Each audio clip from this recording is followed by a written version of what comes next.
Hello and welcome to Annie's Short Stories. I hope you enjoy this story. I'm going to try and upload a new story each day. The ghostly train station. The island night was heavy with mist as Holly Arnold, a curious young journalist, descended the steps of the defunct Bembridge train station on the Isle of Wight. No trains had passed through here in decades. The station had been shut down in 1923 after an accident killed 15 passengers in the early hours of a stormy night. Rumors claimed the spirits of those lost in the crash still wandered the derelict platforms, waiting for a train that would never arrive. Holly had always been drawn to ghost stories. As a child, she listened wide-eyed to her grandmother's tales of restless spirits that lurked in forgotten corners of the island. Now, she was here to witness one herself. Armed with a flashlight, camera, and her notebook, Holly aimed to unravel the mystery of the Bembridge station hauntings. The mist seemed to thicken around her, pressing down with a chill that wormed its way through her coat. The air was silent, save for the faint rustle of leaves and the occasional drip of condensation from the rusted canopy above. She directed her flashlight across the empty tracks. They stretched away into the night, vanishing into the fog like a path to nowhere. "Just stories," she whispered to herself, feeling a shiver of doubt. But that doubt did not stop her from reaching for her notebook. She scribbled notes on the eerie silence, the faint scent of mildew, and the feeling that she was being watched. "The locals say they hear ghostly whistles and see lights glowing on the tracks," she murmured, as if saying it out loud might conjure the spirits. Holly's flashlight began to flicker. She tapped it, cursing softly, but the beam only weakened, barely illuminating the train platform. Her breath caught as she saw something or someone at the edge of her light. A figure stood by the old ticket booth, obscured in shadow, unmoving. Holly's voice echoed into the mist. The figure didn't respond, but slowly began to take shape as she cautiously approached. It was a woman, dressed in what looked like an old-fashioned traveling coat and hat, as if she'd stepped straight out of the 1920s. Her face was pale, her eyes glassy, staring ahead as if Holly didn't even exist. Suddenly, a faint whisper rose in the air. "Mr. Miss the train," the woman's lips barely moved. Holly's heartbeat thundered. She felt the icy pull of fear and fascination as she stepped closer, raising her camera. The lens clicked, capturing the woman's hollow gaze, her empty stare that seemed lost somewhere far beyond the world of the living. The woman's form flickered like a fading signal on an old television, and for a moment Holly thought she'd disappear. But then the mist thickened, and more figures appeared of men, women, and children, all dressed in old-fashioned clothes, all standing in silence across the platform. Holly swallowed hard. The crowd stood at attention, staring out toward the tracks. Some of them murmured words Holly could barely catch, or whispers of lost tickets, families waiting, and final goodbyes. It was as though they were still bound to the train that would never come. Holly fumbled to write, her fingers trembling as she documented every detail. But then, from somewhere within the mist, she heard a distant, haunting whistle, the train whistle. Impossible. She knew the lines were dead. No trains could come through. She held her breath as the sound grew louder, rhythmic, like a heartbeat pulsing through the mist. The figures on the platform grew agitated, turning their heads toward the sound, their hollow eyes sparkling with sudden hope. A light appeared down the tracks. Faint at first, but growing brighter as it cut through the mist. The ground began to tremble under Holly's feet. She could feel the vibrations humming up through the soles of her boots. The crowd on the platform grew excited, faces breaking into smiles and eyes gleaming with longing as the light approached. Holly couldn't move, rooted to the spot as she watched the approaching train. It appeared out of the mist, old and decayed, its iron frame rusted, and its windows shattered.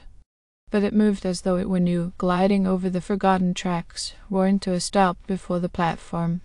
The doors slid open with a hiss, and Holly felt a rush of freezing air as if the void itself was spilling out.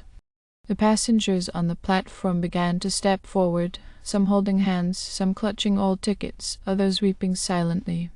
One by one, they boarded the spectral train, their forms flickering like candle flames in a breeze. Holly's heart pounded. She had come here seeking proof, but this was more than she ever imagined. The urge to flee wrestled with the part of her that couldn't look away. She needed to know what would happen next. Just as the last spirit boarded, Holly felt a hand close around her wrist. She spun, gasping, to find herself staring into the face of the woman she'd first seen. The woman's grip was cold, her fingers like steel as they wrapped around Holly's wrist. Her glassy eyes focused on Holly, and her mouth opened, spilling out the breath that chilled Holly to the bone. "Come with us," she whispered. "We're going home." Holly wrenched her arm away, stumbling back as the woman's form flickered. The whistle blew again, louder this time, as if beckoning Holly to board. The woman took a step forward, reaching out, but the doors began to close, trapping her behind them.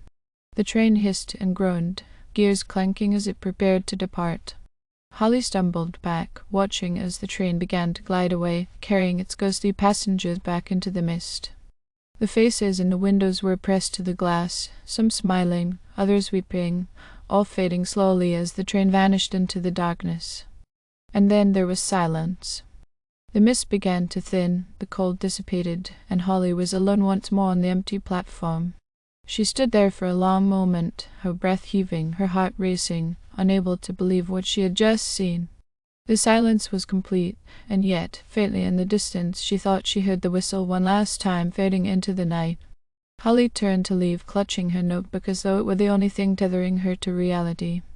She had her story, a tale of ghostly passengers, lost souls bound to the train that would carry them forever through the mist. But as she climbed the steps to leave, she found herself glancing back, half expecting to see the train again, waiting for her on the platform. And in that lingering moment, Holly knew that one day it would return. And maybe, just maybe, it would come for her. The whistle haunted Holly long after that night, echoing in her dreams, blending with the hiss of the old train's brakes and the empty faces pressed against broken windows. In the days that followed, she couldn't shake the feeling that the ghostly encounter at Bembridge Station had left something unresolved, a thread that she felt compelled to pull, no matter the danger. Despite her determination, Holly's editor dismissed her tale as mere island folklore. He sneered at her photos, insisting they were too foggy, blurred, and strange to show anything other than bad lighting and her overactive imagination. But Holly couldn't let it go. She knew she had seen something real that night, and she knew where she could find answers. That Sunday, Holly returned to Bembridge, this time carrying more than a flashlight and notebook. She brought a thermal camera and an old, yellowed map she'd borrowed from the Historical Society. The map was annotated with peculiar markings and dates, places where other train-related incidents had occurred over the years. Most bore the same chilling note: no survivors. Bembridge was desolate when she arrived. The mist was thicker, as though waiting to cloak whatever was to come. Holly raised the thermal camera and scanned the platform. Through the viewfinder, she could see faint blips of cold, inhuman form, as if the station itself was imbued with the spirit's lingering presence. Shadows flickered and morphed in the mist, but there was something else, a deep cold at the end of the platform, a chill that seemed to beckon her forward. Heart pounding, Holly stepped toward the cold spot, her breath fogging in front of her. Her hand trembled as she reached out, fingertips grazing the spot where the cold seemed most concentrated. For a second she felt nothing, only empty air. But then, as her fingers lingered, she felt the faintest sensation, a touch. A cold, delicate hand pressed back against her own. The station dissolved around her. Holly was no longer standing on the crumbling platform of Bembridge, but in a pristine train car, gleaming with wood and brass. Soft, golden light filtered in from the car sconces, and laughter filled the air. She blinked, disoriented, as she looked around and saw passengers in fine clothing, smiling and speaking as they clinked champagne glasses. Their faces were calm, blissful, until they weren't. Holly felt a jolt as the train lurched forward, and the mood around her changed in an instant. The lights flickered, dimmed, and then the car began to shake violently, tossing passengers about like rag dolls.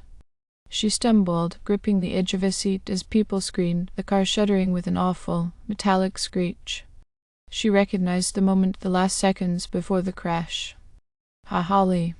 She spun around, her heart seizing as she saw the woman she'd met at the platform, her wide, glassy eyes filled with terror. The woman was reaching toward her, mouthing silent words that Holly strained to hear.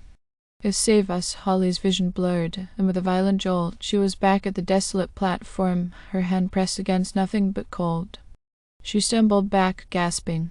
It was as if she'd been shown the final moments of the lost passengers, forced to relive the catastrophe that had bound them to the station.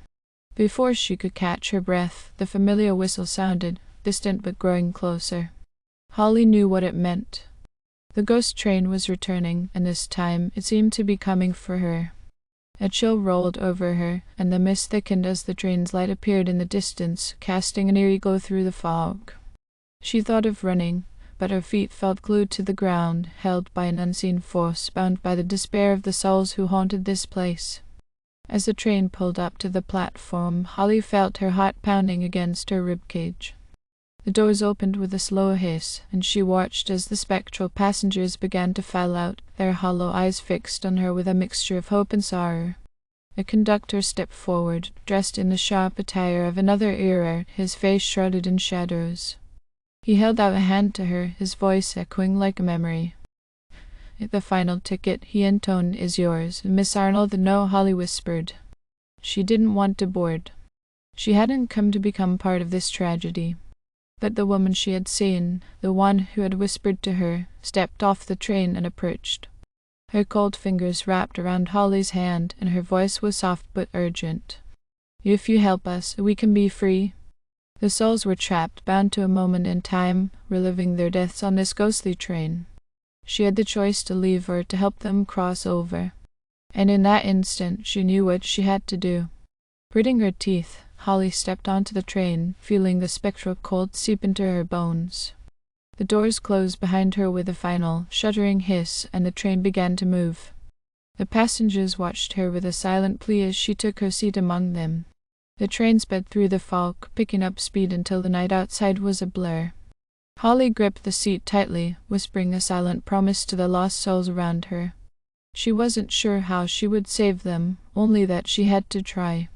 And as the train hurtled toward its next destination, she felt the whispers of the passengers fill her mind, their voices no longer hollow but filled with a fragile, fleeting hope. For the first time in a century, they were no longer alone, and the journey had seemed to stretch into something beyond the darkness. The spectral train, and all its haunted passengers, were finally heading home. Thank you for listening. I hope you enjoyed this story. Please don't forget to like, and even better, like and subscribe. Thank you very much, and I hope you have had or have a great day.